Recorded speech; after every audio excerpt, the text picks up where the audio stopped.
Students, आज के tutorial में हम बात करेंगे टाइप्स ऑफ प्लानिंग या टाइप्स ऑफ प्लान्स के बारे में।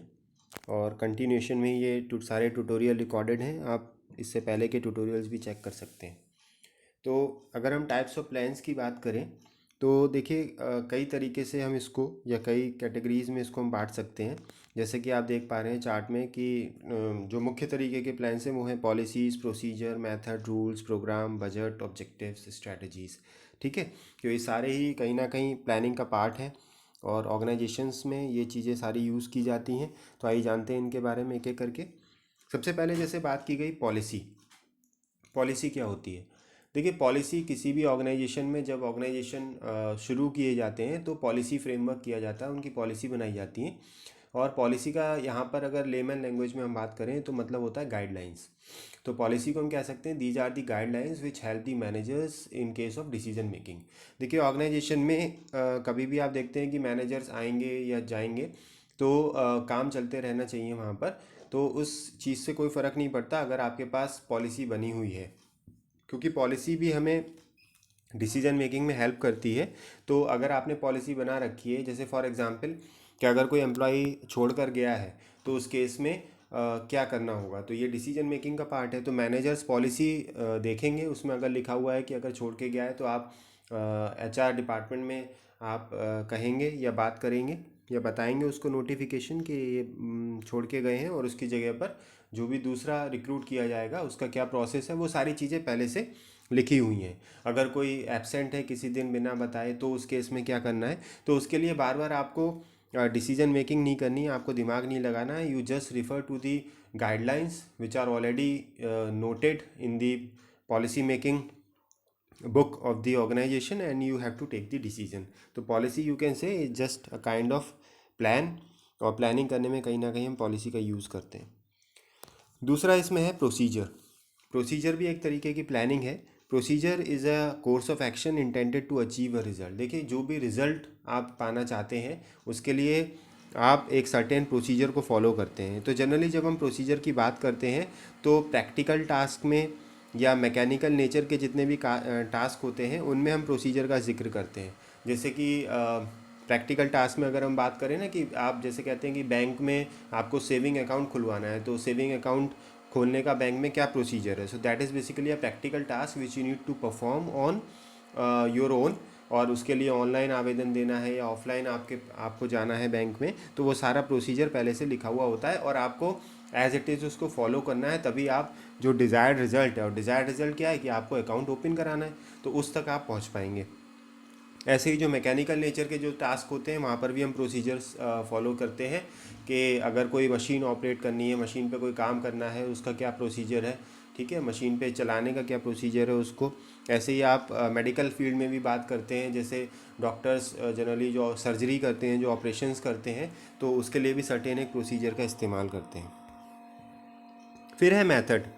Method is a word that came from Greek word, और दो वर्ड्स का ये मिक्स है, मेटा एंड होडोस। मेटा का मतलब होता है आफ्टर एंड होडोस का मतलब होता है वे। मीन्स जो भी आपको रिजल्ट अचीव करना है उसके लिए क्या वे या क्या रास्ता आप चुनेंगे, that is known as the method. Generally आप मैथमेटिकल जब आप बात करते हैं, मैथमेटिक्स में बात करते हैं, तो you go for certain method. ठीक है, तो ऐसे ही फिज़िक्स में या केमिस्ट्री में आप मेथड्स की बात करते हैं। तो जनरली मेथड एक पर्टिकुलर टास्क या रिज़ल्ट तक पहुंचने के लिए ही एक मेथड का उपयोग किया जाता है। और इसको कह सकते हैं आप, it's a way of doing something specially in accordance with a definite plan. It's a mode of procedure specially an orderly और सिस्टमेटिक मोड। फिर आते हैं रूल्स। देखिए, रूल्स भी एक तरीके का रिटन वे में है जो सब पे अप्लाई होता है। किसी भी ऑर्गेनाइजेशन में रूल्स भी बनाए जाते हैं, और these are the guidelines for appropriate behaviour. ठीक है, पॉलिसी भी हमने कहा था कि policies are also the guidelines, but policy is a guideline for decision making and rules apply on behaviour. ठीक है, जैसे अगर आप लेट आए हैं किसी ऑर्गेनाइजेशन में सुबह, तो आप पे रूल अप्लाई होगा कि भाई आधा घंटा या 15 मिनट लेट आए हैं आप, तो वो नहीं होना चाहिए। कहीं आप देखते हैं रूल्स लिखे होते हैं कि नो स्मोकिंग, स्मोकिंग अलाउड नहीं है। ठीक है, ऐसे ही ड्रेस कोड है, अगर तो आपको किसी भी जगह ड्रेस कोड में आना है। Suppose you are into college, तो कॉलेज में आपको ड्रेस फॉलो करनी है। तो ये सारे रूल्स का पार्ट है, और रूल्स बेसिकली आपके बिहेवियर को करेक्ट करते हैं। तो अलग अलग ऑर्गेनाइजेशन की अलग अलग रूल्स बुक होती हैं जिसको आप फॉलो कर सकते हैं, और रूल्स अप्लाई होते हैं सभी पर in general. Program on the other hand, it's a kind of plan which has been developed for a particular purpose. ठीक है, ये भी एक तरीके का प्लान है जिसे एक पर्टिकुलर पर्पस के लिए बनाया गया है। और जनरली हम कंप्यूटर्स में प्रोग्राम की बात करते हैं, क्योंकि कंप्यूटर्स में आप देखते हैं कोडिंग है या कुछ भी है, तो एक पर्टिकुलर टास्क के लिए, एक पर्टिकुलर रिजल्ट पाने के लिए आप एक प्रोग्राम को लिखते हैं। जैसे कंप्यूटर में अगर मुझे 2+2 4 यानी एडिशन का अगर कुछ काम करना है, तो उसके लिए भी मुझे एक प्रोग्राम लिखना पड़ेगा, और उसी के थ्रू मैं उसमें एडिशन कर पाऊंगा। अगर मुझे सब्ट्रैक्शन करना है तो I need to write a different program, not addition, different program for subtraction. ठीक है, तो वो सब्ट्रैक्शन के लिए यूज़ होगा। तो जनरली प्रोग्रामिंग या प्रोग्राम हम बात करते हैं ज़्यादातर कंप्यूटर्स में, और इसको आप शॉर्ट में कह सकते हैं कि स्टेप बाय स्टेप इसको फॉलो करना है और एग्जीक्यूट भी वैसे ही किया जाता है।